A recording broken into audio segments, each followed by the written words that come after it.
आप सभी का आज के इस रविवार के कार्यक्रम में स्वागत है। इसे देखा जाए तो आज का जो विषय है वो ध्रुव महाराज के जीवन में है। 2 महीने पहले मैंने इस विषय पे चर्चा की थी।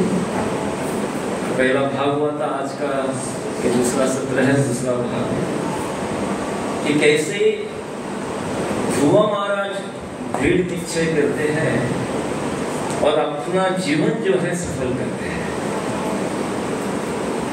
और कोई भी दृढ़ता से भगवान की भक्ति करता है तो अवश्य भगवान की कृपा उसको लागू होती है।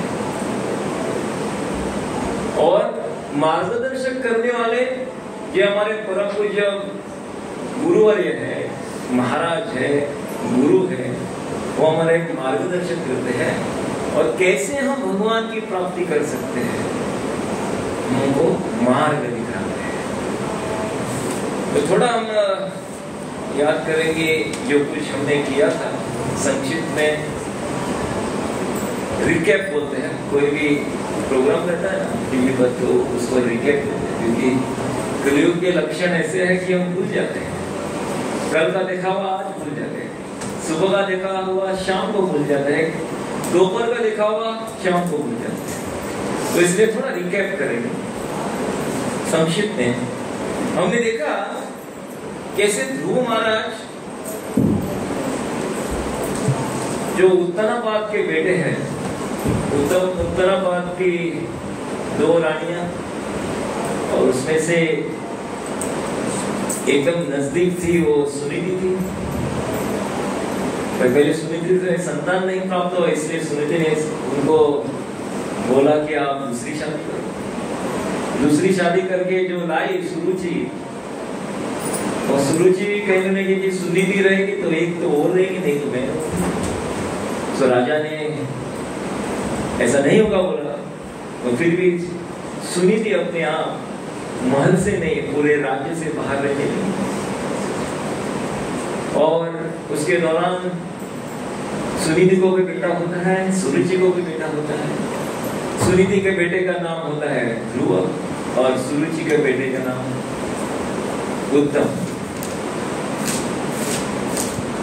ऐसे हमने बताया था कि सुरुचि मतलब अपनी रुचि से जो चाहे मनमानी करने वाली सुरुचि, और सुनीति मतलब जिसकी नीति अच्छी है।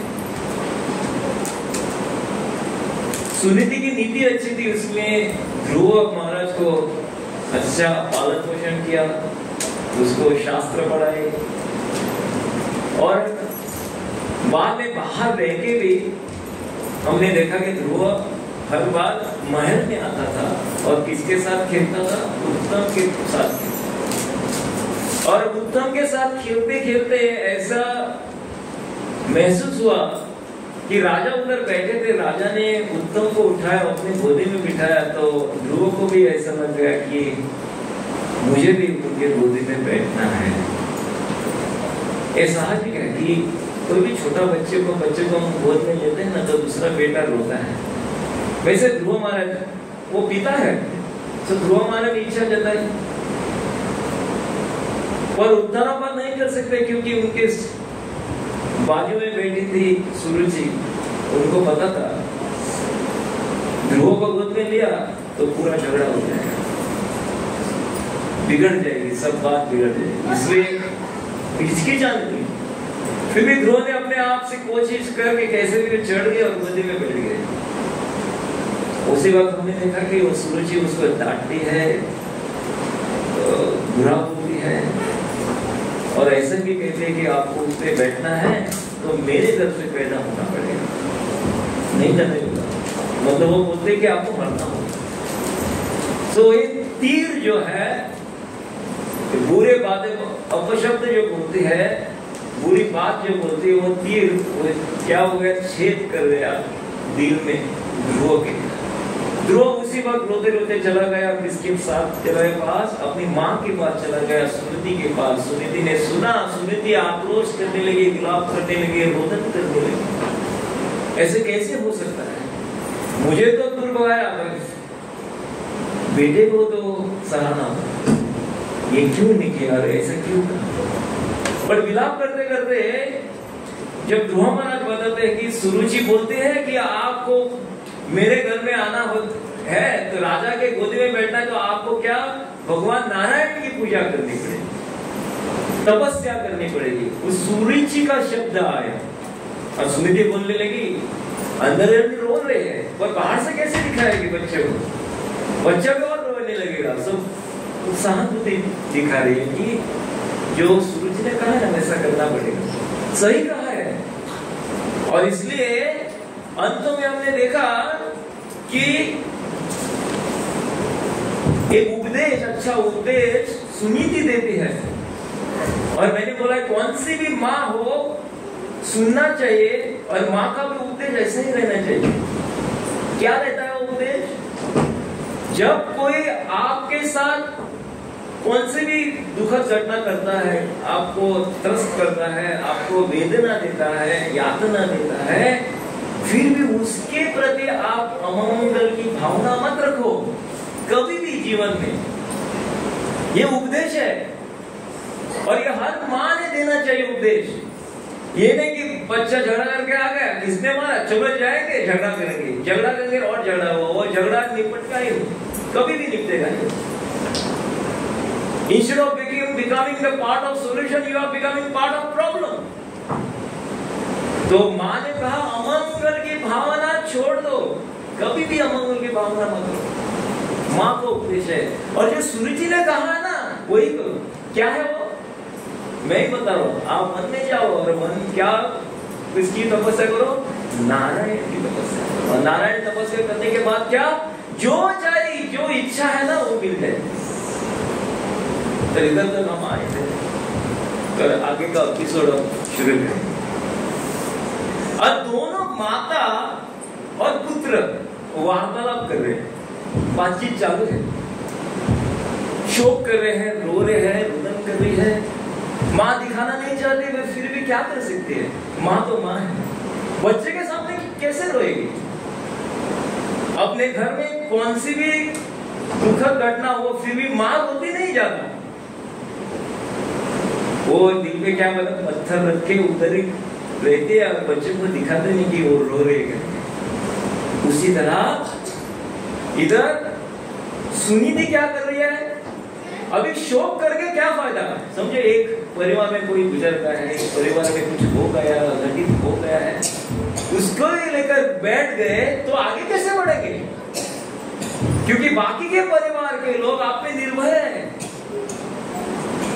उनको कौन आगे लेके जाएगा। इसलिए सुनीति बोल रही है शोक करने में कोई फायदा है, उसको सुलझाने की कोशिश करो।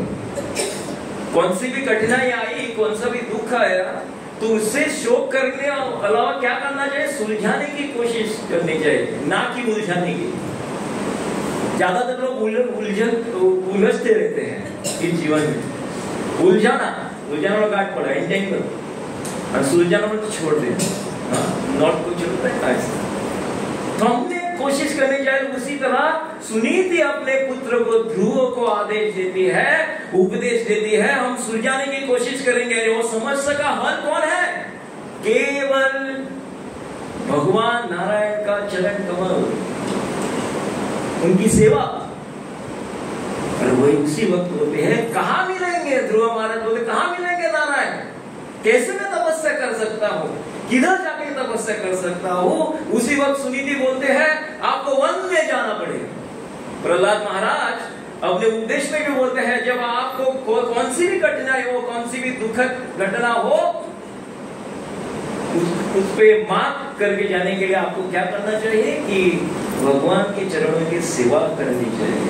और किधर जाके, वन में जाके। हम मध्व गौड़ीय संप्रदाय का एक ही वन है, जानते हैं कौन सा वन? वृंदावन।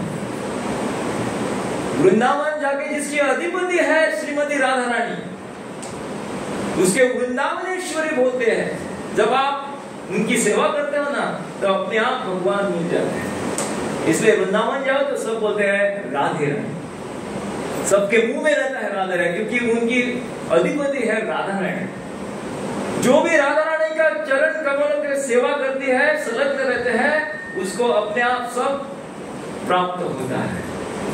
तो हर बार क्या करना चाहिए? समस्या का हल है केवल भगवान की सेवा, चरण सेवा, चरण कमलों में संलग्न रहना चाहिए। कभी भी हम रूप देखते हैं ना, तो पहले हम चरण कमल देखते हैं, क्योंकि भगवान के चरण में सब कुछ है। जब हम पंढरपुर जाते हैं ना, सब लोग क्या करते हैं? चरण पहले देखते हैं, चरण पहले देखते हैं और नतमस्तक होके क्या बोलते हैं? क्या चाहिए? आपकी सिर्फ सेवा चाहिए, भगवान को बोलते हैं। वैसा ही हमारा होना चाहिए। जब ध्रुव महाराज सोते हैं, छोटा सा बच्चा है, 5 साल का बच्चा है, इधर सब थोड़े बच्चे 5 साल के रहेंगे, कितना साल का है? 8। देखो ये 8 साल, इतना छोटा है, 8 साल, इससे भी छोटा 5 साल का ध्रुव है। ध्रुव हमारा 5 साल का, मेरा बेटा माधव 5 साल का। तो इस उम्र में अभी वो दृढ़ निश्चय करता है और उसी वक्त पदक्रमण करता है। किस दिशा में? मुझे वन जाना है, घर महल सब छोड़ के जाता है। अभी तपस्या करने एक ध्येय, एक ध्यान है, केवल नारायण की तपस्या। उसी वक्त नारद मुनि को पता चलता है। नारद मुनि का त्रिकाल यज्ञ है, नारद मुनि के बोलते हैं त्रिकाल यज्ञ। उनको सब पता है, अतीत क्या है, वर्तमान क्या है, भविष्य में भी क्या होता है, वो पता चलता है। नारद ऐसी कृपा भगवान ने उन्होंने दी है, उनको कृपा है। जिसके हाथों में वीणा है और पूरे तीनों लोकों में जाके, ब्रह्मांड में जाके वो नारायण नारायण का नाम जप करते हैं, इसलिए उनको एक सिद्धि प्राप्त हुई है। वो अतीत, वर्तमान और भविष्य में क्या होता है उनको पता चलता है, और किधर क्या होता है। उसी वक्त नारद मुनि प्रकट होते हैं। तो तुरंत नारद मुनि क्या करते हैं?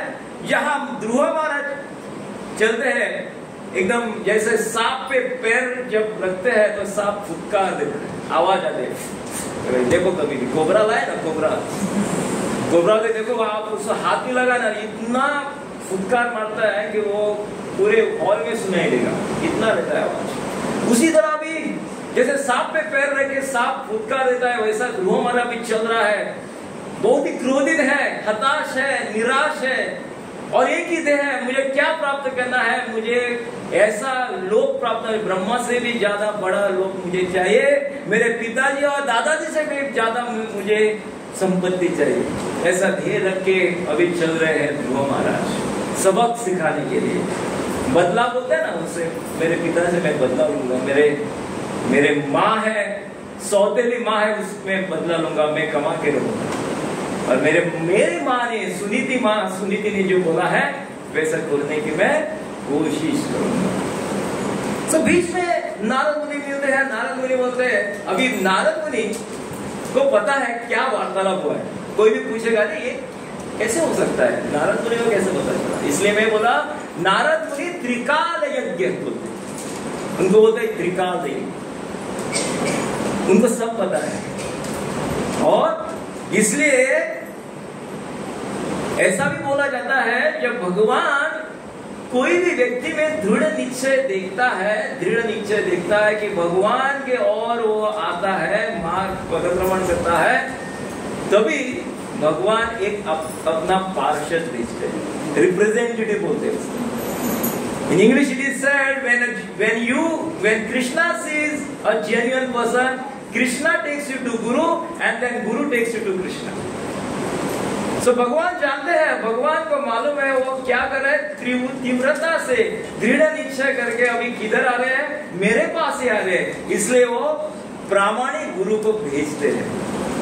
और इधर कौन प्रामाणिक गुरु है? नारद मुनि जो है एक प्रामाणिक गुरु है। छोटा बच्चा है, हम जब छोटे बच्चों को देखते हैं ना, हम छेड़छाड़ करते हैं, हमें टिंगल मिटावे तो छेड़छाड़ नहीं करते। तो नारद मुनि वैसे कर रहे हैं। ऐसा वर्णन है, ब्रह्मांड भ्रमिते कौन भाग्यवान जीव, गुरु कृष्ण प्रसाद पाए भक्ति लता बीज। भक्ति का बीज जो बो रहा है, कौन बो रहा है? अभी नारद मुनि प्रयास कर रहे हैं। भक्ति का बीज जो है वो बोने का कौन कर रहे हैं? नारद मुनि अभी गुरु के समान है, वो भगवान के पार्षद है। अभी कौन किसको मार्गदर्शन करने आए हैं? ध्रुव महाराज को मार्गदर्शन करने आए हैं। अभी नारद मुनि बोल रहे हैं, छेड़छाड़ी कर रहे हैं, देखो कैसे क्या बोल रहे हैं। देखो देखो ये क्षत्रिय, देखो क्या बोल रहे हैं, भागवत में उसका उल्लेख वर्णन किया है। देखो देखो क्षत्रिय का गुण तो देखो, किसी ने उसको मान सम्मान ने रखा, कोई बुरा का, और क्या देखो कितना हताश हो रहा है, कितना गुस्सा आ रहा है, कितना त्रस्त है, देखो इसको। और बोल रहे हैं इसकी उम्र है खेलने कूदने की उम्र है, और क्या लेके पड़ा है। एक बार क्या होता है, छोटे बच्चे रहते हैं ना, आप उसको अपशब्द बोले ना, कोई बुरा बोले, तो वो छोटा बच्चा एक समय के लिए कुछ तो रिएक्ट करेगा, बाद में वो छोड़ देगा। उसको कुछ पढ़ा ही नहीं है छोटे बच्चे को। और ध्रुव इतना 5 साल का है, फिर भी वो माँ ने, उसके सौतेली माँ ने जो बुरा कहा है उसको लेके बैठा है, जैसे एक सांप पे पैर रखते ना, उस तरह वो लेके बैठा है, बीच है अंदर, और बदले की भावना से चल रहा है एक छोटा बच्चा। और ऐसा भी बोल रहे हैं कि इस छोटे बच्चे को, एक क्षत्रिय की गुण देखो, उसको सहन नहीं हो रहा है एक छोटे बच्चे को, ऐसे क्या है। आगे जाके भी बोलता है कि मान सम्मान, जो मान सम्मान क्षत्रिय के लिए मान और सम्मान उच्च स्थान पे, जो भी उनका मान सम्मान नहीं रखता ना, तो उनको बहुत क्या होता है, गुस्सा आता है। और वैसा एक क्षत्रिय कुल में बड़ा और बड़ा ध्रुव वैसा ही है, एक 5 साल का बेटा जो अपने सौतेली माँ ने कहा है उसको लेके बैठा है।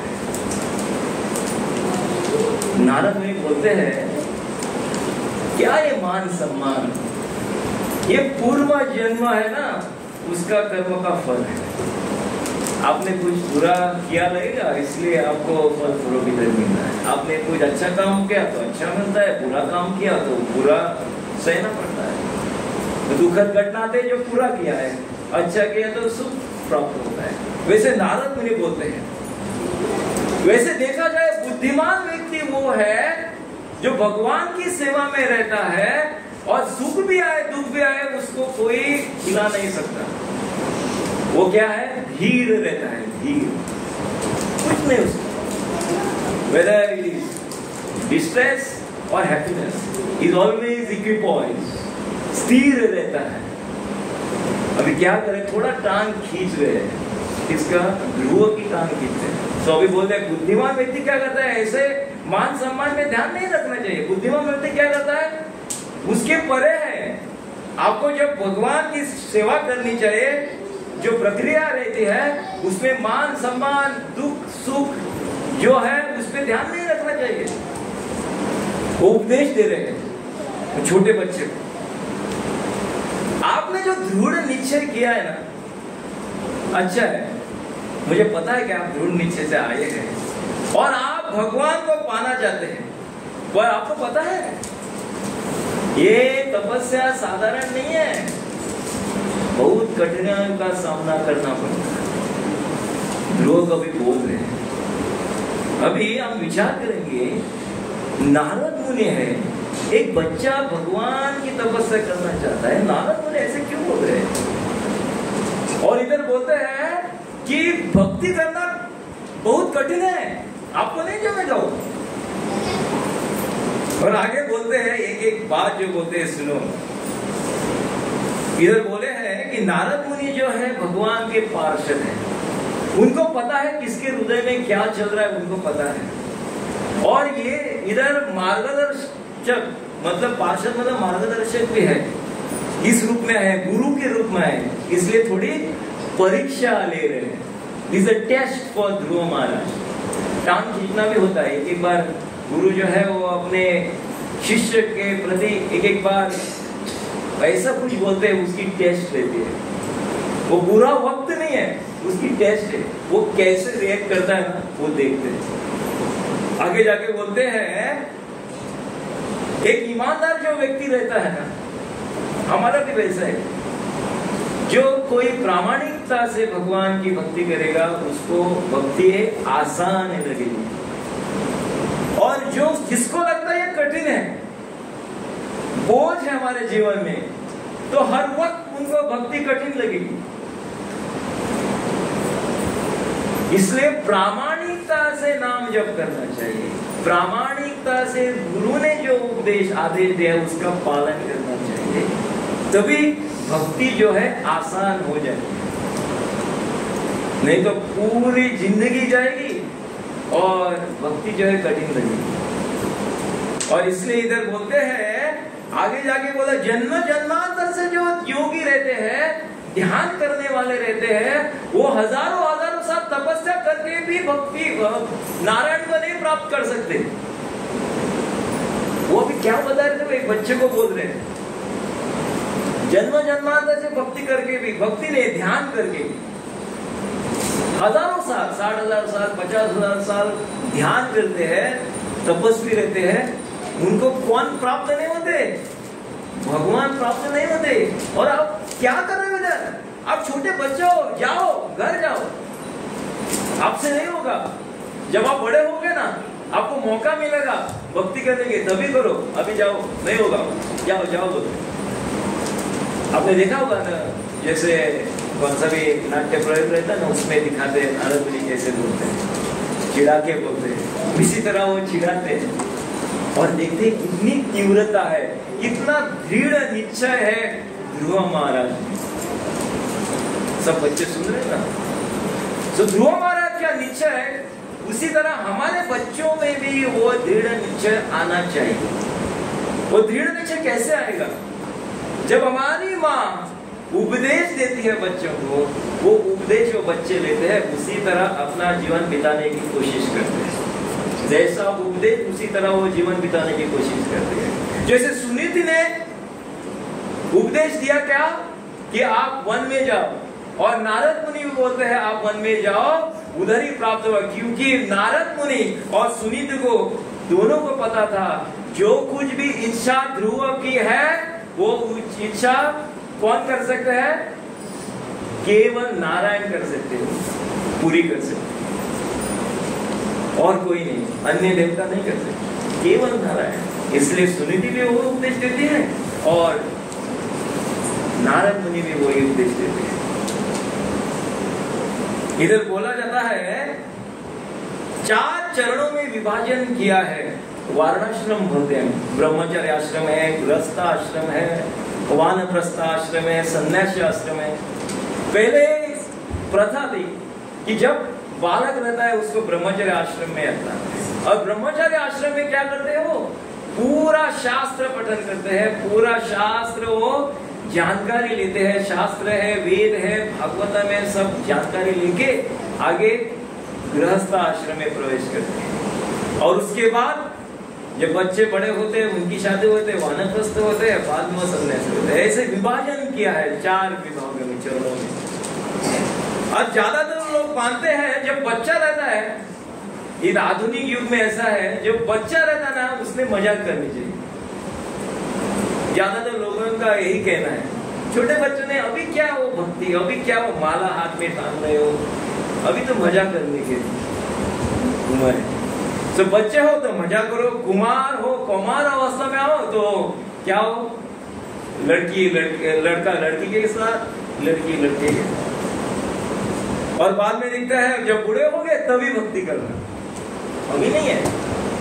पर भक्ति मार्ग ऐसा नहीं है, जब मिलता है उसी वक्त लेना चाहिए।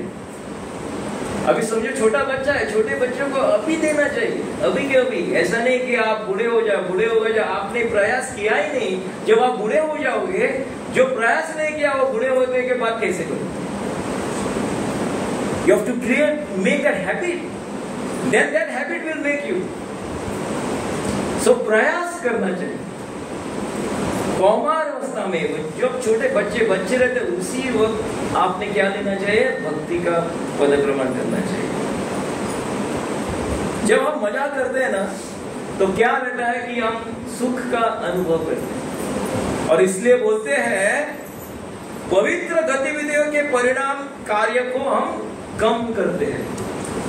We are diminishing the reactions. We are diminishing the reactions of our past pious activities. और समझो कुछ दुखद घटना हो गई, त्रस्त हो गए, अघटित घटना हो गई, संकट आए, तो क्या होता है? पूर्व जन्म के जो हमारे अपवित्र विधियों के परिणाम कार्य है वो कम हो जाते हैं। इसका एक संक्षिप्त में बोला जाए तो कोई भी हम सुख अनुभव करते हैं तो हमारा जो पुण्य कर्म है वो क्या होता है? जो कमाया हुआ कम होते जाता है। और जब हमारे जीवन में दुखद घटना आती है, जो पाप कर्म जो रिएक्शन होता है वो कम होते जाता है। तो हमको सोचना चाहिए कोई भी हमसे अपशब्द बोलता है तो हमारा वो पाप वो घट गया है। जैसे कि उदाहरण में एक दिया गया है, जब मॉल में जब जाते हैं ना बच्चे, तो उनको एक कार्ड दिया जाता है और कार्ड में आपको क्या डालना पड़ता है? पैसे देने पड़ते हैं। उसको कार्ड का वैल्यू रहता है 1000 और 1500 और 2000 और बोलते हैं कार्ड ले लो और खेलो, जितना चाहे खेलो। सो बच्चा देखता है और बाइक पे जाता है, उसमें कार्ड थमा देता है, उसमें देखता है वो एक हो गया, बाद में और किधर जाता है, गाड़ी चलाता है, वो बाद में क्या होगा? जैसे जैसे खेलते जाता है वैसे वैसे पैसा कम होके वो कार्ड में से पैसा खत्म हो जाता है। सो जो पुण्य जो कमाया था ना, वो भी क्या आप क्या वो मजा ले रहे हैं, सुख की अनुभव कर रहे हैं, उससे स्लोली क्या होता है?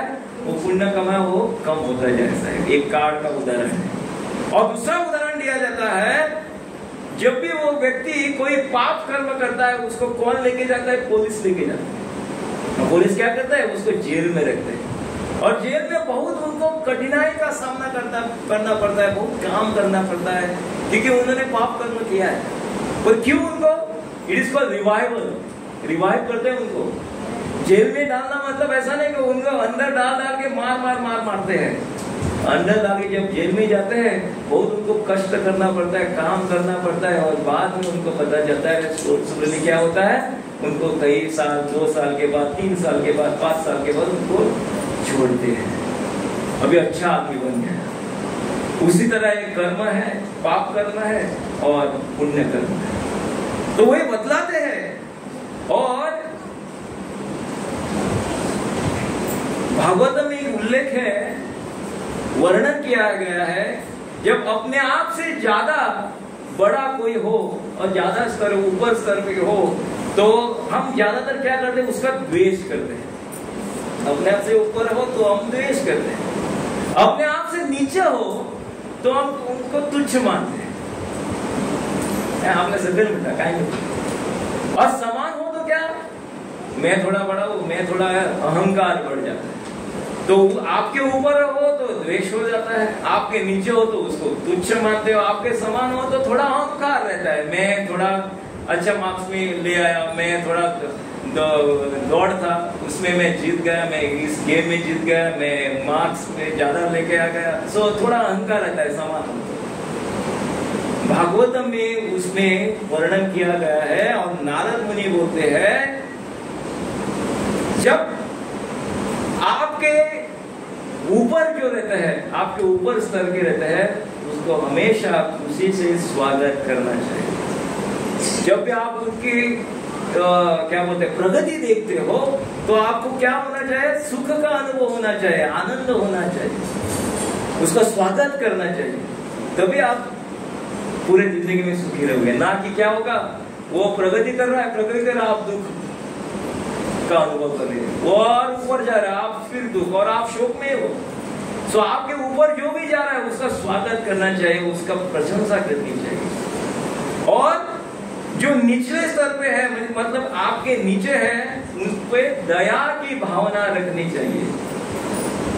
दया की भावना कि कैसे हम उसको मदद करें और कैसे उसको ऊपर लाए, अपने स्तर पर लाए, मदद करनी चाहिए। दया की भावना होनी चाहिए, ना कि वो नीचे है और तुच्छ रहेगा और नीचे जाएगा और नीचे जाएगा, कुचल डालो उसको, ऐसा नहीं है। भागवत में उपदेश दिया है। और आपके समान जो रहते हैं उस पे मित्रता की भावना रखनी चाहिए। So when one on your equal platform, you should be friend. Once who is above you, then you should treat and always welcome what he is doing. And one who is below you, then always you should help that person. उसकी मदद करनी चाहिए ऊपर लाने के लिए. ऊपर है उसको स्वागत करना चाहिए, खुशी से उसका प्रशंसा करनी चाहिए और उसके आपके समान तो मित्रता करनी चाहिए. अभी नारद मुनि एक उपदेश दे रहे हैं. अभी ध्रुव महाराज बोल रहे हैं दिव्यता से, हे मुनिवर्य, देखो क्या बोल रहे हैं. आपने जो कोई उपदेश दिया है ना, उसका स्वीकार मैं नहीं कर सकता, क्योंकि मैं क्षत्रिय हूं. और जो मेरी सौतेली माँ ने कहा है ना, जो और कोई सुनता ना उसको भी वैसा ही लगता. वो एक क्या बोलते हैं तीर के समान है, और तीर ऐसा गया, वो तीर से मेरे दिल में छेद, इररिपेरेबल, मैं भुला नहीं सकता और मुझे बदला लेना है. और मैं ऐसी संपत्ति प्राप्त करना चाहता हूँ कि मेरे पिता से भी ज्यादा संपत्ति मैं प्राप्त करना चाहता हूँ. उदाहरण से दिया गया इधर, कोई भी मटका जो रहता है ना, मिट्टी का मटका जो रहता है ना, जो टूट जाता है ना, तो कौन सी भी मरम्मत करो फिर से आप सही नहीं कर सकते, बना नहीं सकते उसको फिर से. वैसी हालत बोल रहे हैं ध्रुव महाराज की हो गई, इररिपेरेबल. और ध्रुव महाराज बोलते हैं 4 तरह की जाति है. एक में ब्राह्मण की भावना रहती है, एक में क्षत्रिय की भावना रहती है, एक में रहती है वैश्य की भावना, एक में रहती है शूद्र की भावना. और उसमें भी उपदेश देते हैं. अभी ध्रुव छोटा बच्चा बोल रहा है नारद मुनि से, वो बोल रहा है ब्राह्मण की भावना है वो क्षत्रिय के को उपयुक्त नहीं है. ब्राह्मण की भावना ब्राह्मण को ही उपयुक्त है, और जो क्षत्रिय की भावना क्षत्रिय को उपयुक्त है. वो बोल रहे हैं. So you can not exchange. आप बोल रहे हैं ब्राह्मण की भावना है, मुझे कैसे लागू होगी? मुझे लागू नहीं होती, मैं क्षत्रिय हूं, मुझे गुस्सा आना ही है. वैसे ध्रुव महाराज बोल रहे हैं. और ब्राह्मण भावना से वो अभी बोल रहे हैं, अभी वो आपको क्या चाहिए बोल रहे हैं. नारद मुनि को पता है वो क्या चाहिए, फिर भी पूछ रहे हैं. सो अभी वो बोलते हैं तीनों लोक से बड़ा लोक मुझे चाहिए, ब्रह्मादि ब्रह्म लोक से भी बड़ा लोक मुझे चाहिए, और मेरे पिताजी और दादा से भी ज्यादा संपत्ति मुझे इकट्ठा करनी. कहाँ मिलेगी? ये प्रश्न कर रहे हैं. कृपा करके, मैं जानता हूं कि आप भगवान के पार्षद हो, भगवान नारायण के पार्षद हो, आप कुछ भी कर सकते हो, आपके हाथ में सब है. कृपया मुझे मार्गदर्शन करें और मुझे मार्ग बताएं. आप ब्रह्मा के पुत्र है, और वो बोलते हैं पूरे ब्रह्मांड में आप बिना लेके बोलते जाते हो, और उसी से आपको क्या सिद्धि प्राप्त हुई है, कृपा करके आप मार्ग बताओ. जब यह सुनते हैं ना नारद मुनि, उनका भी निश्चय दृढ़ होता है, क्योंकि अभी छोटा बच्चा नहीं है, हम उसको हिला नहीं सकते. मैं उसको बोल भी नहीं सकता कि आप घर जाओ, सब बोल के हो गया, सब बता के हो गया, ऐसा टेढ़ा मेढ़ा रास्ता सब बता के हो गया. छोटे बच्चे को बोल रहे वो सुनता है, समझता है. उसने बोला वो चल हाँ नहीं होगा करके, पर ध्रुव नहीं है. ध्रुव अभी बता रहा है क्योंकि दृढ़ निश्चय, इसलिए आज का विषय ही वही है, दृढ़ निश्चय ध्रुव. दृढ़ निश्चय क्या है? वैसे हमारे जीवन में ध्रुव हो, बड़े भी हो, बुजुर्ग हो, उन्होंने दृढ़ निश्चय करना चाहिए. ध्रुव महाराज की तरह दृढ़ निश्चय करना चाहिए, प्रहलाद महाराज की तरह दृढ़ निश्चय करना चाहिए, जो अम्बरीश महाराज की तरह दृढ़ निश्चय करना चाहिए, परीक्षित महाराज की तरह. जब परीक्षित महाराज को शाप देते हैं तो वो 7 दिन में मरेंगे, तो परीक्षित महाराज रोते उधर नहीं बैठते, शोक करते हो, ओह क्या हो गया, 7 दिन मरूंगा, मेरे संपत्ति क्या करूंगा, महल क्या करूंगा, क्या वो कमाया, क्या मैं राज्य गति में बैठा हूँ, क्या मेरी प्रजा क्या करेगी, वो सोच नहीं रहे. 7 दिन है मेरे हाथ में, और उसमें एक शक्ति थी, वो शाप दिया था ना, वो पलट करने की शक्ति थी उनमें. पर उन्होंने उसका युद्ध नहीं किया। तो क्या किया उन्होंने? 7 दिन है और 7 दिन और 7 रात पूरा भागवतम सुना। सुखदेव गोस्वामी से श्रवण किया 7 दिन। उनकी 7 दिनों में मृत्यु अटल थी। हमारी कब है मृत्यु? अटल है? कब है मृत्यु? अटल है कब है? कल है, परसों है, आज है, अभी है, पता नहीं कब, पता नहीं। इसलिए ऐसा नहीं कि आप बुजुर्ग होगे, आप बूढ़े होगे, उसी वक्त आप क्या करोगे? भक्ति करोगे। और बच्चों अभी समय है 60 साल के बाद करना है, नहीं, जब मिलता है वही उसी वक्त करो, क्योंकि मृत्यु कभी भी आ सकती है। और वही बता रहे इधर एक नन्हा सा बच्चा ध्रुव है 5 साल का, वो क्या कर रहा है? अभी भक्ति मार्ग का परिक्रमण कर रहा है। तो इसलिए बोल रहे सुनीति और नारद मुनि ने दोनों ने उपदेश एक ही दिया है, केवल नारायण की भक्ति, नारायण कमल चरणों की सेवा करनी चाहिए, ये उपदेश दिया है। दोनों ने ही उपदेश दिया है। अभी नारद मुनि शुभकामनाएं देते हैं किसको? ध्रुव को, क्योंकि टेस्ट में पास हो गए। कौन पास हो गए? ध्रुव महाराज पास हो गए। 20 मार्क्स की टेस्ट है और 80 की रहती है, 20 की और 80 की। सो पहले 20 टेस्ट थी, उसमें पास हो गए। पासिंग मार्क कितना रहता है? 7 रहता है। सो 7 मार्क क्लियर किया और थोड़ा ज्यादा लिया ध्रुव महाराज। सो इसमें खुश है नारद मुनि, इसलिए बोल रहे हैं बहुत ढेर सारी शुभकामनाएं। और उनको बोल रहे हैं कि मैं आपके अच्छे भाग्य की कामना करता हूं, आगे जाके आपका भाग्य अच्छा रहे, यही मैं कामना करता हूँ, अच्छी कामनाएं करता हूँ। और आप किधर आप जा सकते हो? अभी वो मार्ग बता रहे हैं। आपको जाना पड़ेगा मधुवन।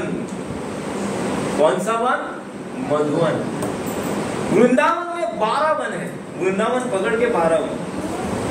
सुना, एक है भद्रवन, दूसरा कामवन, तीसरा है लोहवन, तालवन, 5वां कुमुदवन, 6वां बेलवन, 7वां वृंदावन, 8वां बहुलावन, 9वां भांडीरवन, 10वां महावन, 11वां खिदिरवन और 12वां मधुवन।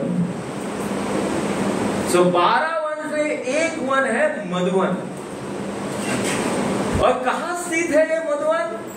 यमुना के तट पे स्थित है। बता रहे अभी जब हम कोई भी अमेज़न पे, फ्लिपकार्ट के कोई बताते, वो बोलते हैं लैंडमार्क बताओ, सो हम बोलते हैं हमारा लैंडमार्क है टेलीफोन एक्सचेंज। टेलीफोन एक्सचेंज काफी दूर है हमारे से, फिर भी बोलना पड़ता है। सो पहले वो टेलीफोन एक्सचेंज के पास होना चाहिए, उधर से हम बोलते किधर आते हैं। तो लैंडमार्क पूछते हैं सर, डोमिनोज के पास, हाँ वो बैंक के पास, SBI बैंक के पास, वैसे बोल रहे मधुवन कहाँ है? यमुना के तट पे है। सो यमुना को ढूंढो और उधर तट पे क्या है? मधुवन है। ये मधुवन ऐसा वन है, जो भी वो मधुवन में जाता है, आज के दिन में मधुवन जाता है, उसको भगवान का प्रेम प्राप्त होता है। ऐसा वन है। इसलिए हमको भी उपदेश दिया है, ऐसे जगह पे जाओ जहां सब भक्त रहते हैं, ऐसी जगह पे जाओ जहां आप भक्ति कर सके। इसलिए हम क्या करते हैं? ऐसी जगह पे आते हैं वहां हम इकट्ठा होकर नाम जप कर सकते। सो मंदिर में क्यों आते हैं? मंदिर ऐसी जगह है, एक मन की तरह ही है, जहाँ क्या है? प्रेम का अनुभव होता है, भक्ति का अनुभव होता है, नाम उच्चारण करने का एक शक्ति, करने में एक शक्ति मिलती है, अनुकूल वातावरण रहता है, प्रतिकूल नहीं, अनुकूल, फेवरेबल बोलते।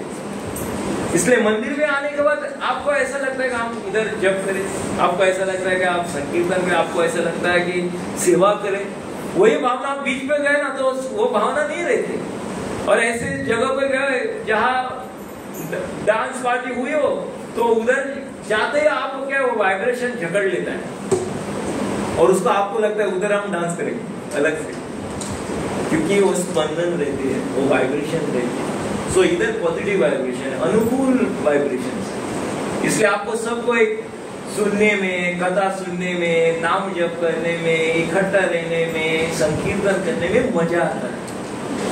तो वैसे ही इधर मधुबन जो किधर है, यमुना तट के पास है वो मधुबन।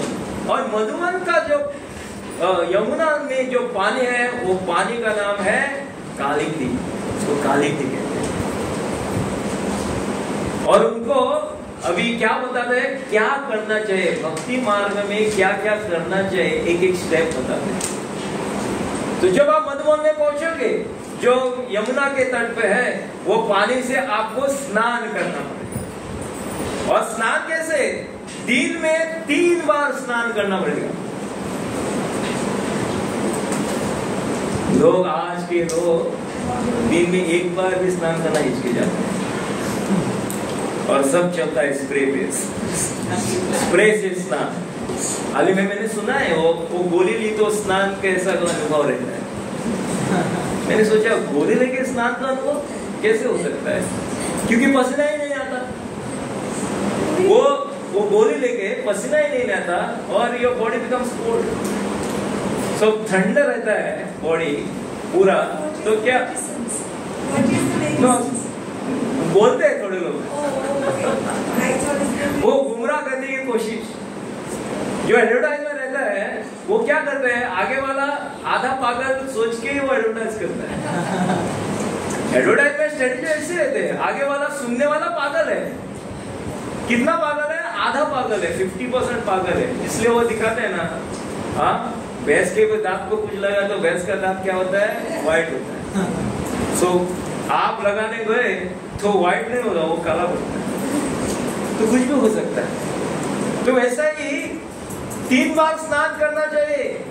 और आपको सामने किसको रखना चाहिए, भगवान के विग्रह को रखना चाहिए। अब इधर खंडन किया है किसका, भगवान निराकार है ना, उसका खंडन किया है। ज्यादातर लोग क्या है, भगवान का आकार ही नहीं, भगवान का रूप ही नहीं। अरे मेरे पिता पे ध्यान करना है, मेरे माता जी पे ध्यान करना है, तो मैं रूप पे ध्यान करता हूं ना। ऐसा नहीं हवा है और उस पे ध्यान किया, एक रूप चाहिए। भगवान का रूप रहता है, भगवान निराकार नहीं है, वो मायावादी बोलते हैं। और क्या ध्यान करो, एक ज्योत पे ध्यान करो, आप भगवान प्राप्त करो, आप इस पे ध्यान करो, रूप चाहिए ना। एक लड़की को लड़का पसंद है कि या लड़के को लड़की पसंद है, तो वो ध्यान करती है किस पे, वो रूप पे ध्यान करती है। ऐसा नहीं है हाँ हवा है उस पे प्यार है। अरे किस पे प्यार है, वो हवा है ना, वो क्या क्या किधर दिखते हैं, नहीं वैसे ही दिखते हैं, क्या बोल नहीं सकते। वैसे हमारा प्रेम जो है जताना है तो रूप पे ध्यान करना पड़ेगा। रूप को पहले बोलते हैं 3 बार स्नान। ऐसे जगह जाओ वहां भक्ति आपको मिल जाए, अच्छी तरह से कर सको। जहां भगवान का वास है उधर भेजते हैं। उधर जाने के बाद आपको विग्रह बनाना पड़ेगा। और विग्रह क्या कैसे बनाना पड़ेगा, वो बोलते हैं उधर से मिट्टी लो, पानी लो और मिला के जैसे आपको दिखता है ना वैसा आप क्या करो, इधर दिखता है। तो उनको बोलते हैं अष्टांग योग। ज्यादातर लोग योग करते हैं, प्राणायाम करते हैं, 2 बातें बताते हैं, एक आप करो अष्टांग योग और प्राणायाम करो। ये क्यों करना चाहिए, नारद मुनि उपदेश देते हैं। दोनों क्यों करना चाहिए कि आपका मन केंद्रित हो, संयमित हो और आप ध्यान कर सके।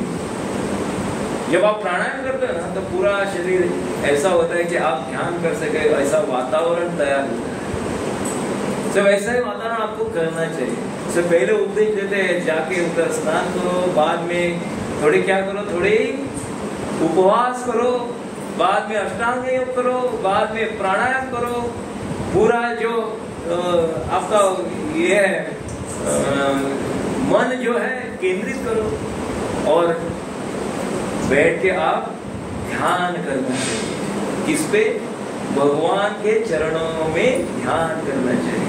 ये एक एक उपदेश आप सुनो सभी, जैसे नारद मुनि बताए इसी तरह हमको भी करना चाहिए। अब आप बोले कि वृंदावन हर बार तो नहीं जा सकते। वृंदावन कहाँ बनता है? जहां जहां नाम होता है वही वृंदावन। ये भी हम इधर बैठे हम हरि नाम कर रहे हैं, ये वृंदावन हो गया। यही मायापुर है, यही पंढरपुर है।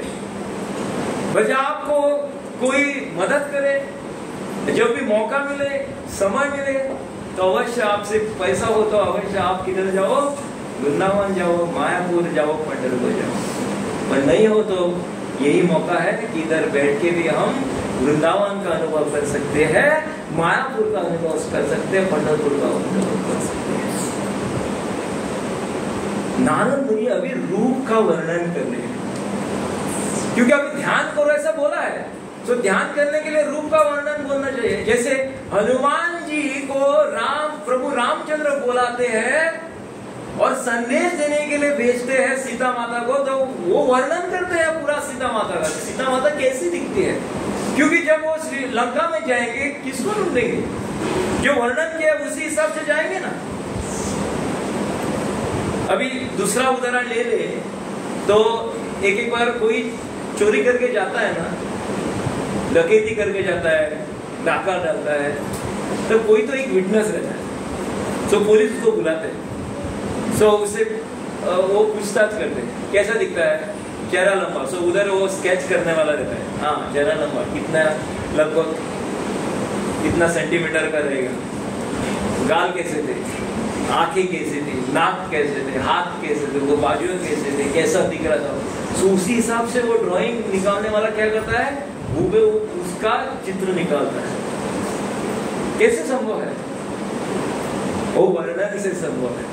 सो इसी तरह नारद मुनि अभी वर्णन कर रहे हैं, रूप का वर्णन कर रहे हैं। किसके रूप का? भगवान के रूप। अभी सुनो, ध्यान से सुनो सभी। इसका सब जब सुनते हो ना, उसका लाभ क्या है मैं बताता हूँ। जो कोई ये भगवान का वर्णन सुनता है, ध्रुव महाराज की कथा सुनता है, तो निरंतर उसको भगवान के प्रति प्रेम जागृत होता है। तो आप ध्यान से सुनो। अभी एक 20-25 मिनट है हाथ में। तो वर्णन क्या बोलते हैं?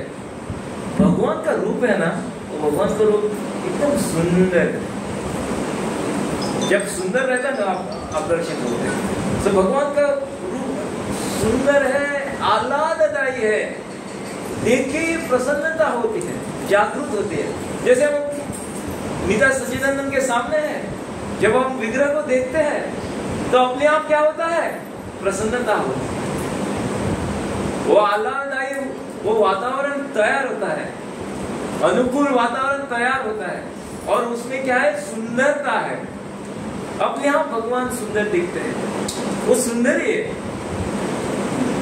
और दूसरा वर्णन करते हैं, हर वक्त हंसते रहते हैं, स्माइलिंग फेस, हंसमुख चेहरा है। अभी वर्णन कर रहे हैं, क्योंकि समझो ध्रुव महाराज के सामने भगवान आए तो वर्णन दिखना चाहिए ना, पता चलना चाहिए कैसे भगवान है करके। सो नारद मुनि वर्णन कर रहे हैं। ये भागवत में एक एक श्लोक में वर्णन कर रहे हैं। मैं एक ही संक्षिप्त में बोल रहा हूँ, एक एक सेंटेंस में, पर एक एक श्लोक में पूरा प्रभुपाद ने पूरा वर्णन किया है उसका। पर हमारा समय कम है, इसलिए हम थोड़ा संक्षिप्त में बता रहे हैं। तीसरे स्तर पे बोल रहे हैं, हर वक्त वरदान देने के लिए तैयार रहते हैं। He is ready to give benediction to everyone. वरदान देने के लिए तैयार। ऐसे कौन से लोग हैं वो हर बार वरदान देने के तैयार रहते हैं? केवल भक्त लोग हैं और भगवान। कौन सा भी वरदान रहने दो, आप भक्ति करो, आपको वरदान प्राप्त है, आपको देते हैं। वरदान देने के लिए तैयार है, खुशी खुशी तैयार है। ऐसे नहीं कि अभी ये इलेक्शन है, वो उसको वोट डालना है तो इसको चलो देना पड़ता है, वो खुशी खुशी से नहीं दे रहे, कुछ तो मिलना चाहिए इन रिटर्न, इसलिए दे रहे। बट भगवान को ऐसा नहीं है, आप भक्ति कर रहे हो और खुशी से आपको वरदान दे रहे। सो वरदान देने के तैयार है। चौथी बात है, उनके नयन जो है सुंदर दिखते हैं। उनके भौहें जो है, आईब्रोज बोलते हैं उसको, बहुत ही सुंदर दिखते हैं, उनके नाक सुंदर दिखते हैं, उनका चौड़ा माथा है वो बहुत ही सुंदर दिखते हैं। सो सुंदर रूप का वर्णन करते हैं। उनके होठ गुलाबी है, आंखें गुलाबी है, जैसे सूर्योदय जब समय हो रहता है ना वैसी चमक उनमें है। आगे जाके बोलते हैं कृपा के सागर है। कृपा के सागर, सागर मतलब कितना बड़ा समुद्र, वो हम वो बोल रहे हैं एक कंटेनर में पानी, वैसा नहीं हो, सागर है, कृपा के सागर। आगे बोलते हैं उनके छाती पर श्रीवत्स का क्या है, निशान है। श्रीवत्स मतलब का क्या, जहां लक्ष्मी निवास करती है। सभी लोग लक्ष्मी के पीछे दौड़ते हैं। लक्ष्मी मतलब दुडू दुडू दुडू म्हटले के बरे पैसे, सब पीछे दौड़ रहे हैं, और वही लक्ष्मी इधर है, श्रीवत्स वो स्थित है, उनके छाती पे स्थित है।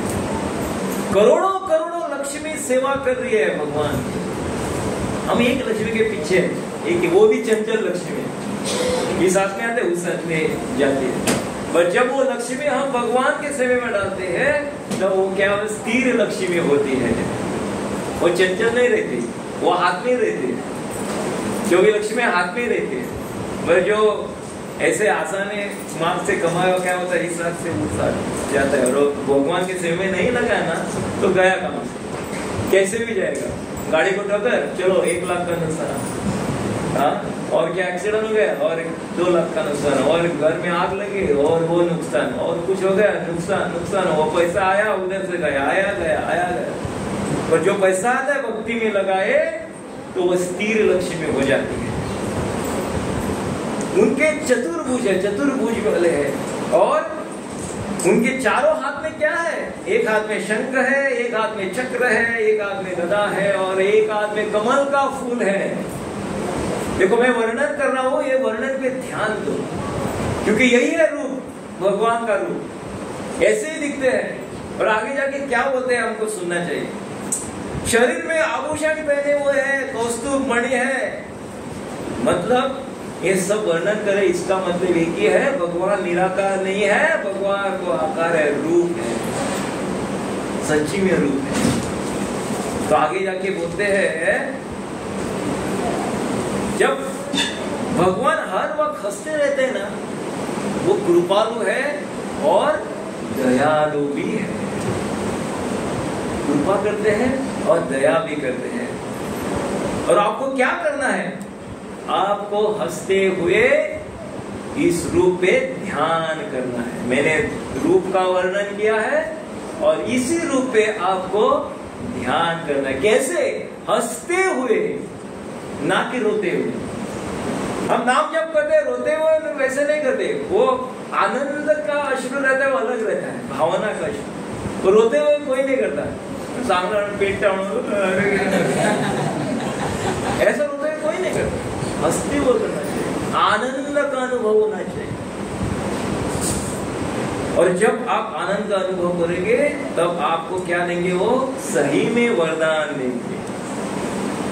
जब हम नाम जप करते हैं, प्रभुपाद वर्णन करते हैं, आज का पूरा सिद्धांत बोल रहा हूं मैं, आज वो ऐसा नहीं मसालेदार ऐसा नहीं है, आज सिद्धांत बोल रहा हूं। प्रभुपाद बोलते हैं जब आप नाम जप करते हैं, कोई भी आप सबको उपदेश है, जब आप नाम जप करते हो, बताया गया है आपको ऐसी कोशिश मत करो कि आपको भगवान पे रूप पे ध्यान और किसी पे ध्यान, केवल आपका ध्यान रहना चाहिए, नाम पे ध्यान रहना चाहिए। अपने आप भगवान प्रकट हो जाते हैं। ना कि कोई लोग क्या करते हैं, जब माला हाथ में रहते हैं तो महाभारत का ध्यान, हाँ वो क्या वो रणांगण है, वो छतरी हो, ये उस पे ध्यान करते हैं, भगवान का रूप पे ध्यान। नाम जब इधर रहे, हरे कृष्ण कृष्ण वो लड़ाई, हरे कृष्ण नाम जब उधर है। जब भावना नाम जब नहीं करते तब करो उस पे ध्यान, पर जब नाम जब करते हो तो केवल हरि नाम पे ही ध्यान रखना चाहिए, जिससे कि अपने आप, इधर बोलते हैं अपने आप भगवान दिखेंगे। आप भगवान को देखने की कोशिश मत करो, आप ऐसी कोशिश करो, भगवान के नाम पे ध्यान रखो, आप भगवान को केवल खुश करो, अपने आप भगवान दिखेंगे। लोग क्या करें, पहले भगवान दिखाओ, बाद में नाम निकलेगी। दाखव मला भगवान कुठे आहे ते दाखव, पहिल्यांदा भगवान दाखवा, नंतरच मी नाम घेणार, नाही तर नाहीच घेणार। अरे नामामध्ये शक्ति आहे, नाम में ही वही ताकत है। जब आप नामोच्चारण मंत्रोच्चारण करते हो उसमें ताकत है, अपने आप भगवान दिखेंगे, इतनी ताकत है। नाम नाम कारी बहुधा निज सर्व शक्ति, इस नाम में पूरी शक्ति मैंने लगाई है, रखिए, छुपा के रखिए। आप नाम ले लो, शक्ति मिलेगी, और किधर भी नहीं है। भगवान सर्वशक्तिमान है, वो शक्तिमान नहीं, हम पूर्व प्रोग्राम में देखते हैं, वो शक्तिमान नहीं, घूमता है, वो फिरता है, वो शक्ति, वो केवल टीवी में ही दिखता है। पर सर्वशक्तिमान कौन है? भगवान है, सर्वशक्तिशाली है, जो छोटे उम्र में उधना को मारा, छोटे उम्र में आघासुर को मारा, छोटे उम्र में शकटासुर को मारा, तृणावर्त को मारा, इतने बड़े बड़े राक्षसों को मारने वाले कौन है? सर्वशक्तिमान कृष्ण है, नारायण है, सर्वशक्तिमान है। सो आप एक ही कोशिश करना, ध्यान पूर्वक नाम जप। ये उपदेश दे रहे हैं कौन? नारद मुनि दे रहे हैं, अभी उनको दीक्षित कर रहे, दीक्षा दे रहे हैं। इतने तक हो गया। क्या क्या हो गया? पहले उन्होंने स्थान बताया, बाद में वो बताया स्नान के बाद स्नान, स्नान के बाद पूजा, पूजा के बाद क्या करना चाहिए? ध्यान करना चाहिए। ध्यान करने पे किस पे करना चाहिए? भगवान का रूप का वर्णन किया। पूरा रूप का वर्णन करने के बाद ऐसा करो कि ऐसा ध्यान करो, एक नाम मंत्रोच्चारण पे ध्यान करना चाहिए। अब ये मंत्रोच्चारण क्या है वो बतलाते हैं। उनको बोलते हैं ओम नमो भगवते वासुदेवाय। बोले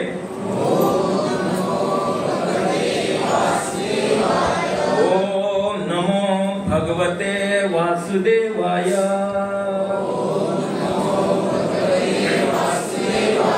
ओम नमो भगवते वासुदेवाय।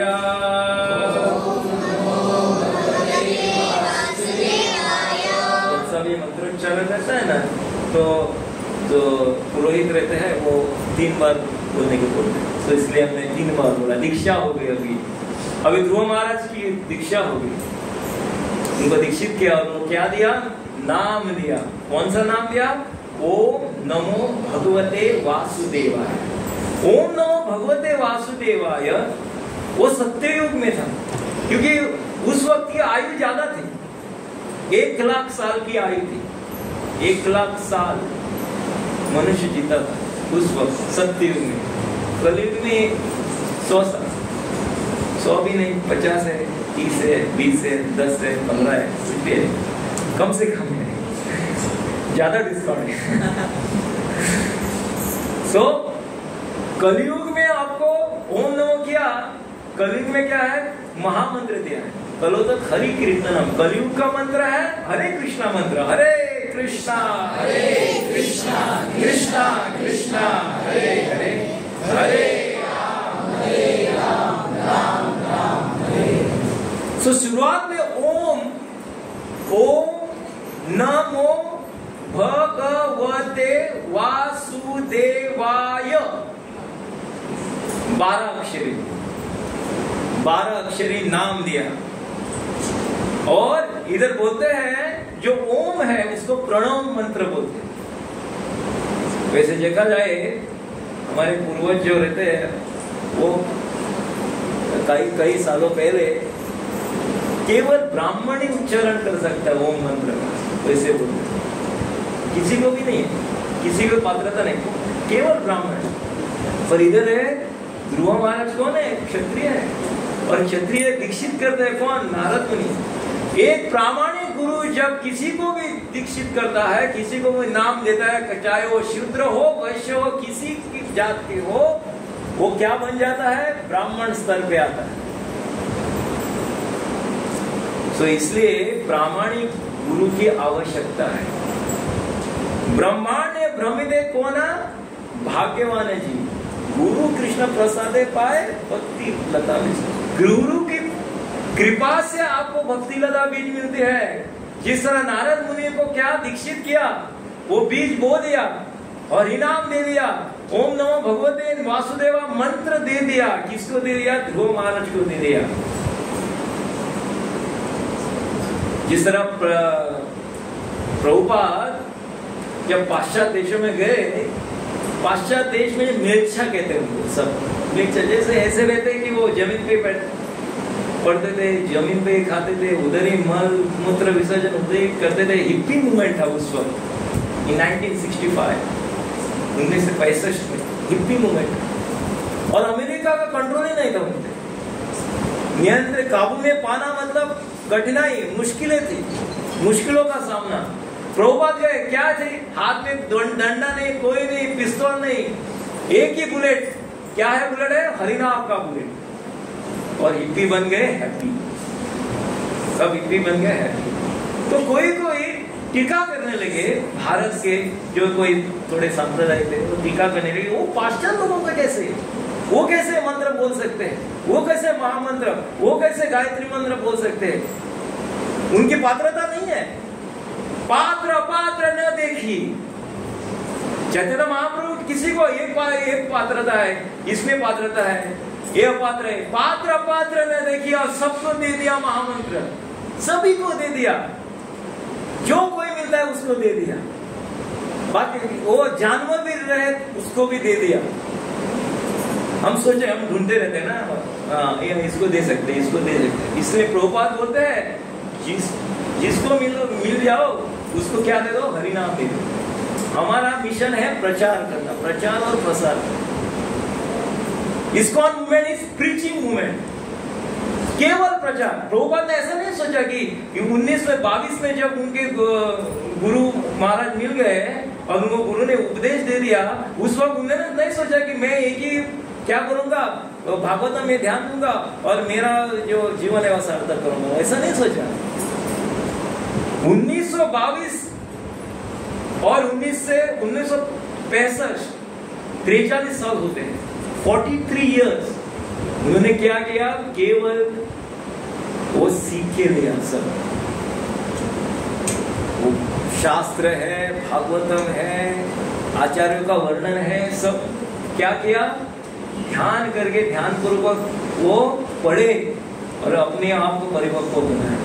और बाद में 1965 में पहला कदम रखा किधर? अमेरिका में। 1965 years started. Then year. Yes. So 1965 में शुरुआत की। उससे पहले भारत में भी बहुत कोशिश की। भारत में कह रहे थे हमको सब इम्पोर्टेड चाहिए, सबको इम्पोर्टेड चाहिए। आपको इधर से खरीद के लाया ना, दे दिया, हाँ अच्छा, तो इम्पोर्टेड है, इम्पोर्टेड है। इम्पोर्टेड और मोबाइल में फर्क रहता है। ये सब इधर से लिया तो 20,000, इम्पोर्टेड लिया तो 1.5 लाख चलता है, क्योंकि इम्पोर्टेड है। सो वैसे प्रभुपाद ने किया, उधर से व्हाइट एलिफेंट लाए। उनको व्हाइट एलिफेंट करते थे बॉम्बे में, व्हाइट एलिफेंट, वो एकदम चौड़े थे, लंबे थे, जैसे वो हाथी जैसे दिखते थे, व्हाइट एलिफेंट।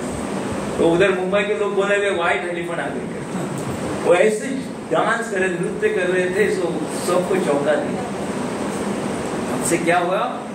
लोगों की दिखता है ये पाश्चात्य संस्कृति ने, ये जब संस्कृति है, हमारी संस्कृति है जो भागवतम में वर्णन की हुई संस्कृति है। हमारा एक ही काम है, ये भारतवर्ष जो है केवल भारत के लिए नहीं है, भारतवर्ष पूरा वर्ल्ड, वो भारतवर्ष। सो सभी पात्र है, जापानीज भी पात्र है, चाइनीज भी पात्र है, रशियन भी है, जर्मन है, कोई भी कौन से के देश का ले लो, वो हरिनाम लेने में पात्र है। पात्र पात्र न देखिए।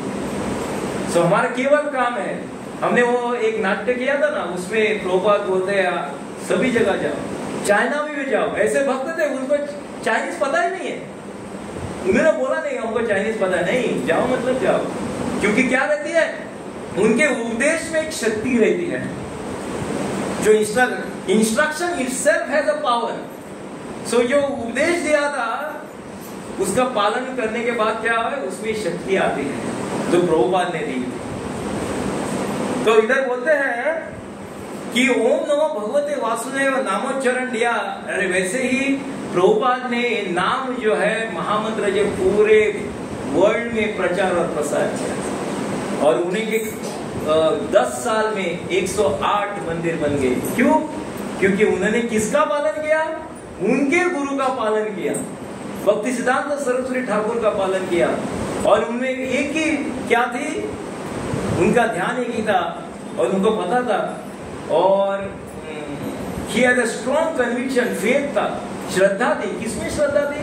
उनके गुरु के शब्द में श्रद्धा थी और नाम में श्रद्धा। उन्होंने भी 1 साल उधर बहुत प्रचार किया, 65 में गए पर प्रचार हो गए। 1 साल ऐसे लोगों को बताते रहे, कोई सुन नहीं रहा था। और 1 साल के बाद जब टॉमकिंसन पार्क में बैठे और नाम स्मरण किया, तब हजारों में लोग तैनात हो गए और भक्ति का मार्ग। तो इसलिए बोल रहे सिंसियरिटी, प्रामाणिकता जरूरी है। जब आप भक्ति में प्रगति करोगे, प्रामाणिक होना चाहिए। You should be very sincere. Sincerity attracts Krishna. Try to understand. Sincerity attracts Krishna. So आप वो क्या बोलते हैं, मैग्नेट रखते हो ना, मैग्नेट किसी को खींचता नहीं, सिर्फ लोहे को खींचता है। सो वैसे ही है। सो भगवान किसको खींचेंगे? जो अपने आप में एक बल पैदा करता है, दृढ़ निश्चय करता है, प्रामाणिकता रखता है, उसको ही खींच के लेंगे। सो इधर भी हमको प्रामाणिकता से नाम जप करना है। हरे कृष्णा कृष्णा कृष्णा हरे हरे, हरे राम राम राम हरे हरे।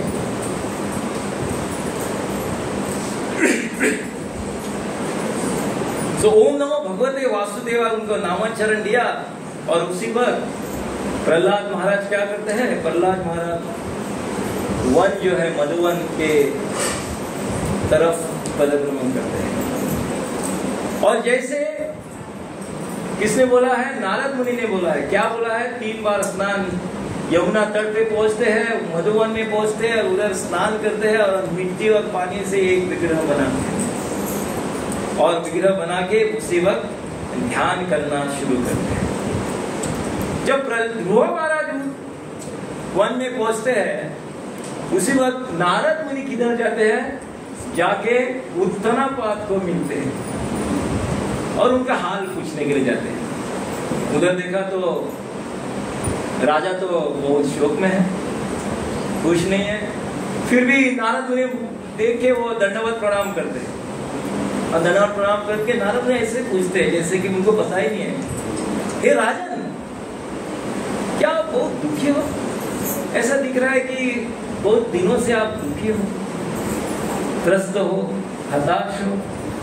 और बोले हाँ, मैं मेरी पत्नी से इतना आसक्त हो गया था, इतना आसक्त हो गया था कि मैं निर्दयी बन गया।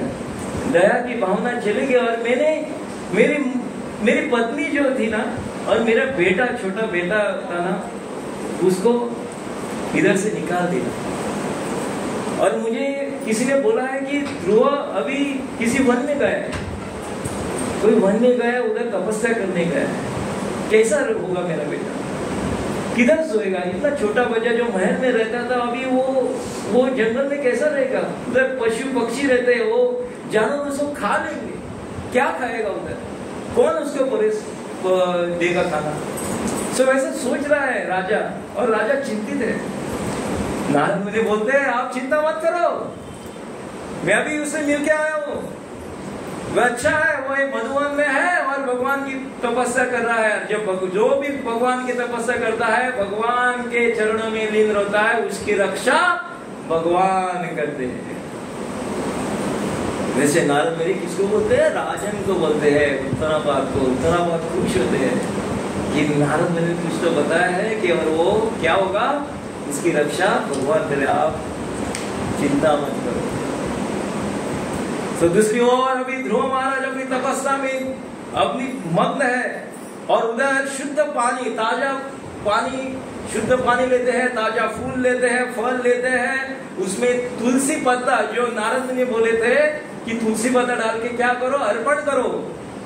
वो विधि बता रहे हैं, जब हमको भी विधि करने वैसे बता रहे हैं, क्या क्या करना चाहिए वो बोल रहे हैं। सो हमको भी स्नान करना चाहिए, हमको भी विग्रह रखना चाहिए, हमको भी क्या करना चाहिए, फल फूल जो मिलते हैं ताजे मिलते हैं वो अर्पण करना चाहिए, और क्या करके उस पे तुलसी पत्ता रख के आपको अर्पण करना चाहिए, वो विधि बता रहे हो, हमको भी है। इसलिए बोल रहा हूं मैं, ध्यान पूर्वक सुनो। और आगे बोलते हैं कि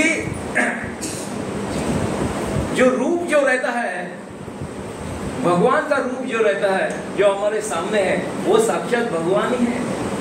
हमने उन्हें प्रतिष्ठापित किया, मंत्रोच्चारण से भी स्थापना की है, इसलिए हमारे सामने जो है साक्षात भगवान का रूप हमारे सामने है। तुलसी महारानी जो है, तुलसी महारानी का महत्व बताया है, और हर घर में तुलसी महारानी रहनी चाहिए। हमारा भाग्य है, परम सौभाग्य है, सब भारतवासियों का सौभाग्य है कि हमारे आंगन में तुलसी रहती है। ये परम सौभाग्य है हमारा। नहीं तो पाश्चात्य देशों में तुलसी नहीं थी। और प्रभुपाद वर्णन करते हैं, श्रीमती गोविंद दासी का वर्णन करते हैं, श्रीमद् भागवत में लिखते, उनका नाम लिखते हैं, जिन्होंने प्रयास किया। क्या प्रयास किया? जो तुलसी महारानी जो भारत में थी ना, वो पाश्चात्य देश में उधर जाके उन्होंने उसका उत्पादन किया, पौधे लगाए। इसलिए उसका क्या कर रहे हैं, धन्यवाद व्यक्त कर रहे हैं प्रभुपाद जी। तात्पर्य में उनका धन्यवाद व्यक्त कर रहे हैं। कौन है? श्रीमती गोविंद दासी। उनका क्यों धन्यवाद व्यक्त करें? कि उन्होंने सबको मौका दिया, क्या? तुलसी महारानी की सेवा करने का मौका दे दिया। जब आप में तीव्रता होती है ना, तो इस देश से उस देश में भी आप कुछ भी लेके जा सकते हो।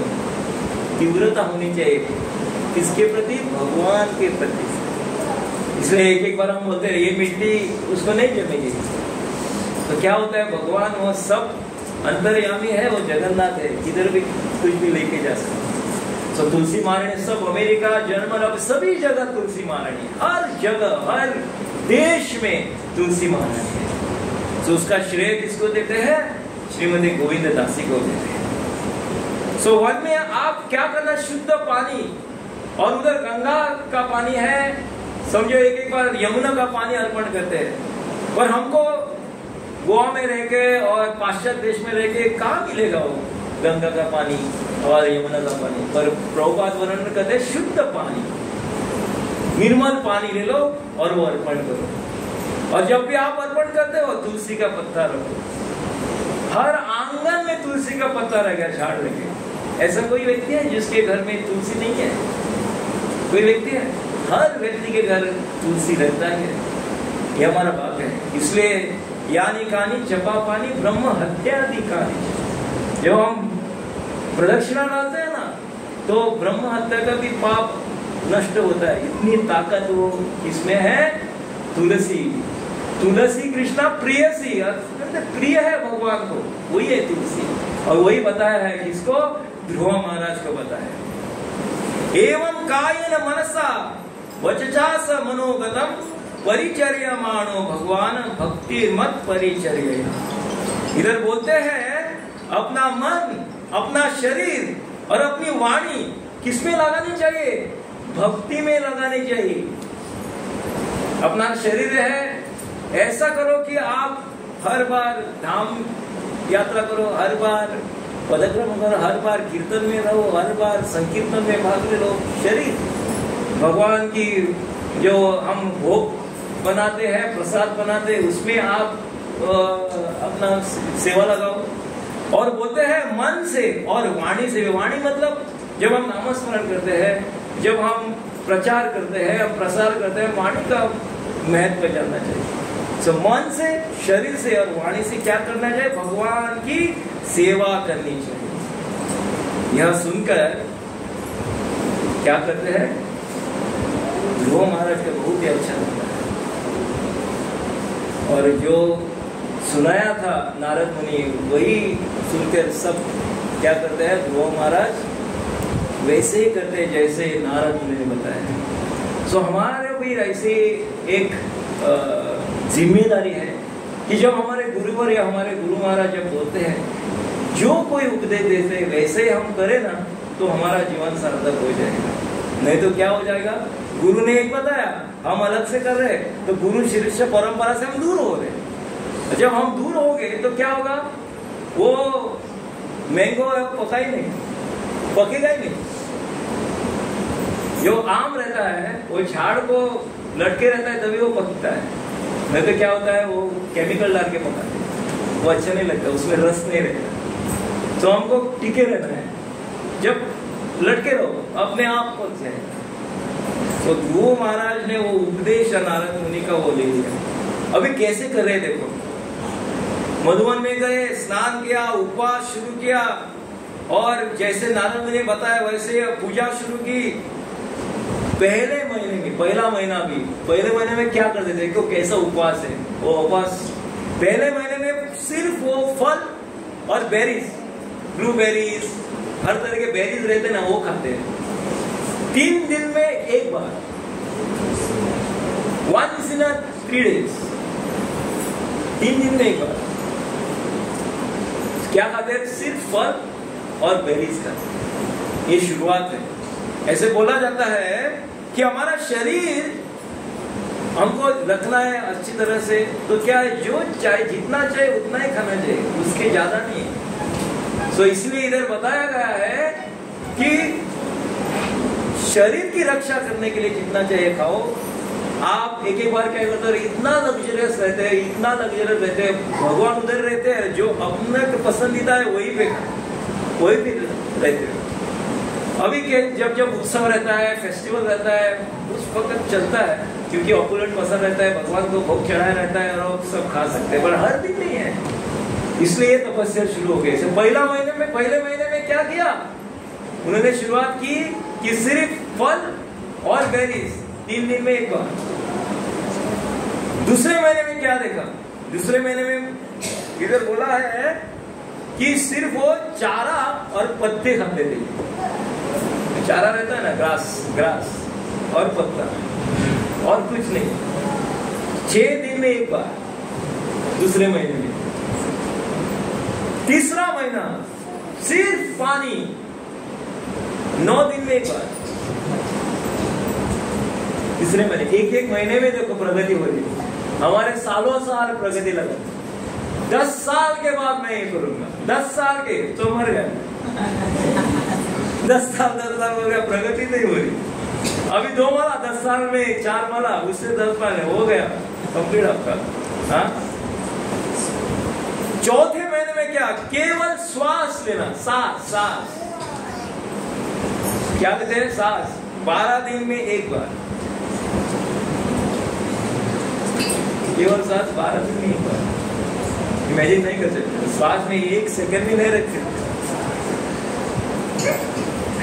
अभी खाना छोड़ दिया, पानी छोड़ दिया, सब छोड़ दिया, अभी सांस भी ले रहे 12 दिन में एक बार। 5वें महीने में सांस लेना भी बंद। 5वें महीने में सांस लेना बंद, एक पैर पे खड़े रह गए। अभी ध्यान कर रहे हैं, किस पे ध्यान कर रहे हैं, उसी रूप पे ध्यान कर रहे हैं, भगवान के रूप पे, भगवान श्याम सुंदर पे ध्यान कर रहे हैं। 6वां महीना लग गया। अभी क्या है, वो सांस छोड़ो, सांस जो हवा लेते हो बाहर भी नहीं, अंदर नहीं, पूरा बंद। जो छिद्र रहते हैं शरीर में सब बंद। जब वो बंद कर गए तो हलाहल मच गई, तीनों लोक में हलाहल मच गई। सब देवता जो है उनको हवा ही नहीं है, सफोकेट हो गए उससे। अभी क्या, रक्षा माम, सभी देवता अभी किसी दौड़ने लगे, किसके पास, नारायण के पास। रक्षा माम, आप ही रक्षा कर सकते हो, क्या हो रहा है, त्राही सभी जगह क्या हो गया है, हवा बंद हो गई और सब हिल रहा है, क्यों हो रहा है पता नहीं है। तो नारायण बोलते आप चिंता मत करो, मेरा एक भक्त है, उसका नाम है ध्रुव, वो तपस्या कर रहा है, उसने पूरा हवा लेना और छोड़ना भी बंद किया है और ध्यान कर रहा है, इसलिए वो ऐसे बोला जाता है। जब वो सब हवा बंद करे तो जो प्रेशर तैयार होता था ना, उससे धरती भी अंदर जाती है। इतनी शक्ति तैयार हो गई ध्रुव महाराज। तो आप चिंता मत करो, मैं देखूंगा, मैं उससे प्रसन्न हो गया। तो भगवान अभी ध्रुव महाराज ध्यान कर रहे हैं, ओम नमो भगवते वासुदेवाय।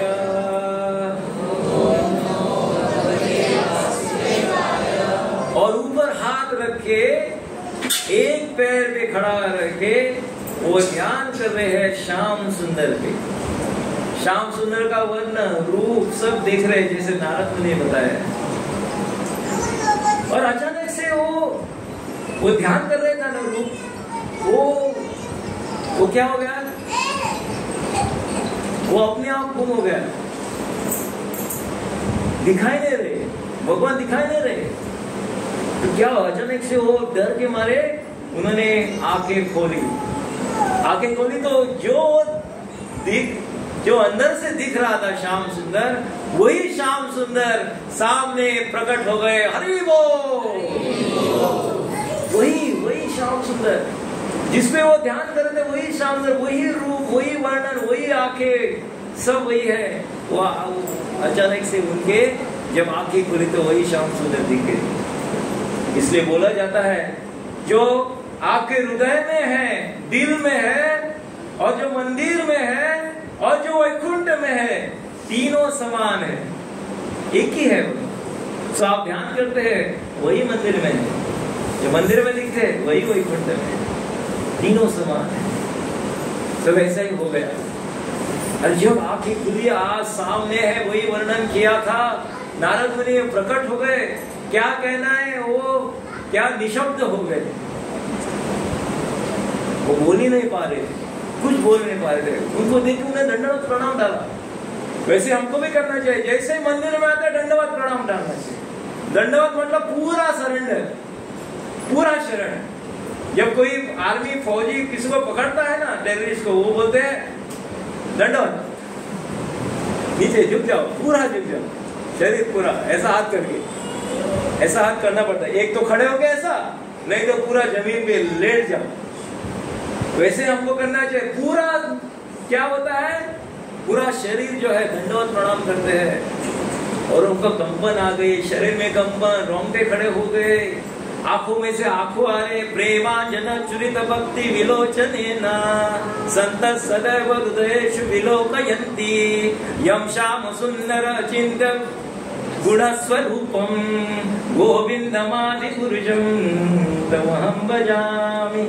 प्रेमांजन चुरित भक्ति विलोचनेन, वो पूरा ऑइंटमेंट हो गया, वो भक्ति का ऑइंटमेंट, उसी से वो देख रहे हैं, भगवान को देख रहे हैं।